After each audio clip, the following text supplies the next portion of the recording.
লাল পুঁই শাক খাইলে কি আপনার গায়ে রক্ত বাড়ে? লাল ডাঁটার এই পুঁই শাক গুণে অনেক বেশি ভালো। এটি আমাদের দেশের খুব জনপ্রিয় আর পুষ্টিকর সবজি। এতে আছে প্রচুর আয়রন আর ভিটামিন সি। হাড় মজবুত করতে এতে অনেক ক্যালসিয়াম থাকে।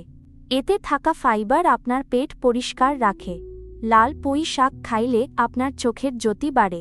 রক্তশূন্যতা দূর করতে এই শাক খুব কাজ দেয়।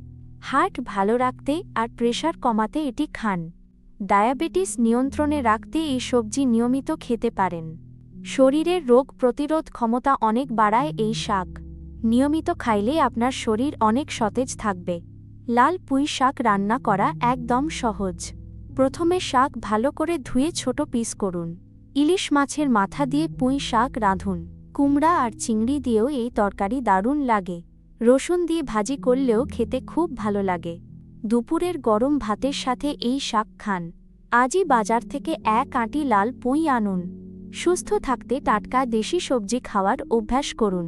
ভিডিওটি ভালো লাগলে বন্ধুদের সাথে শেয়ার করুন।